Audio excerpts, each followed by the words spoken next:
I found my childhood diary today. It was buried in a box of old clothes and forgotten toys, tucked away in the attic like it had been waiting for me.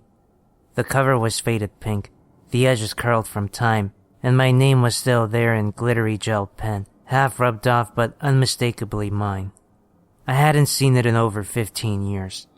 Sitting cross-legged on the attic floor, I flipped through the pages, smiling at messy handwriting, the pointless childhood trauma, the secrets I thought were so important back then. It was like reading a letter from a past version of myself, until I reached the last page I remembered writing, and saw there was more, a new entry, written in someone else's handwriting. "Hello again, Alice." I froze. The ink looked fresh. The date at the top was today. My stomach nodded. I flipped back through the previous pages, trying to make sense of it. Maybe I had written it and forgotten. Maybe my mom or a friend had found the diary and thought it'd be funny to mess with me. But no one had been up here. I was sure of it.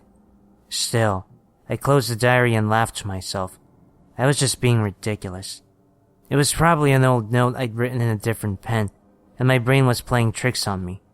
I set the book aside and started sorting through the rest of the box. Then, just to prove to myself how stupid I was being, I flipped the diary open again. Another new line had appeared. "You shouldn't have done that." My breath caught in my throat. I hadn't imagined it. The ink was still drying. I stared at the words, heartbeat hammering against my ribs. My hands shook as I turned the page. "You remember me, don't you?" I didn't. But the moment I read the words, something shifted in the back of my mind, like a door unlocking. Flashes of memory hit me, sitting on my bed, pen in hand, whispering as I wrote in this very book, asking questions, waiting for responses. I remembered. Something answering. I had forgotten.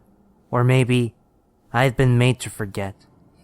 Pages flipped under my fingers, frantic, past old memories, past childish scrawl, past the place where I should have stopped writing, until I reached the final page. I sucked in a breath. The ink was still forming. "I'm coming up the stairs." The house was silent. Then I heard it. A single creak. A footstep on the stairs. Slow, heavy, close. I wanted to believe it was just the house settling. I wanted to believe it so badly. But the diary was still in my lap, and when I looked down, another line of ink had appeared. "Don't turn around."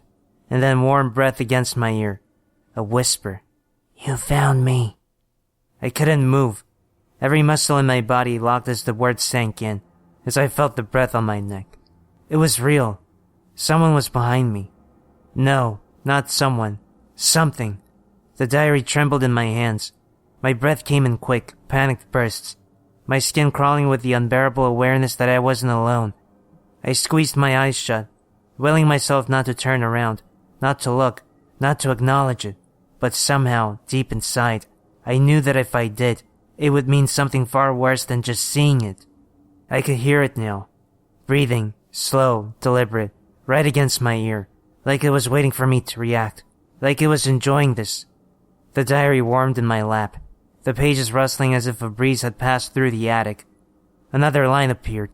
"You used to talk to me. Why'd you stop?" Tears burned my eyes. I wanted to scream, to run, to bolt for the attic door and never look back, but my body wouldn't listen. I remembered now, pieces coming back in jagged fragments. I had written to someone in this diary, a friend, an invisible friend, or at least that's what I thought back then. I used to write questions, and it would answer. It knew things I couldn't have known, things no one could have known. And then, one night, I wrote something I wasn't supposed to. The memory surfaced like a corpse breaking through ice. "Can I see you?" And it had answered. I slammed the diary shut, sucking in the breath like I'd just resurfaced from drowning. The attic was suffocating, the air thick, wrong. The presence behind me hadn't moved. I could still feel it there, still hear that slow, steady breathing. My fingers clenched the diary like a lifeline, my mind screaming at me to run. But I knew, the moment I stood up, it would act. The pages of the diary fluttered open again. The ink was forming on its own. "You shouldn't have left me alone." A single tear slipped down my cheek. I was shaking, heart pounding so hard I thought it would burst. Then, another line appeared, the words stretching across the page, more frantic now, as if whatever I was writing was growing impatient. Look at me! No, no! I clenched my teeth, squeezed my eyes shut tighter.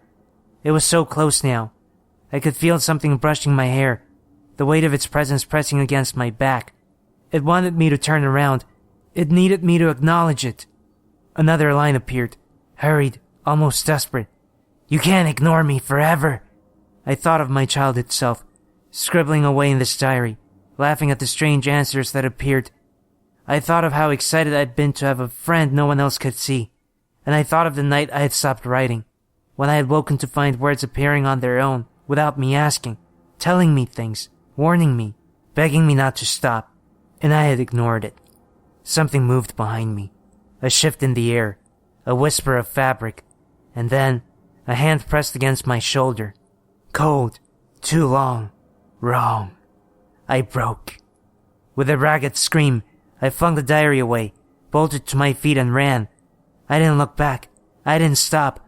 I hurled myself down the attic steps, nearly tripping as I hit the hallway, yanking the doors shut behind me. The second it clicked into place, the air changed. The presence was gone, or at least I thought it was. Then, from the other side of the attic door, I heard it, a single quiet scratch, and then another, and then a whisper. Don't leave me again.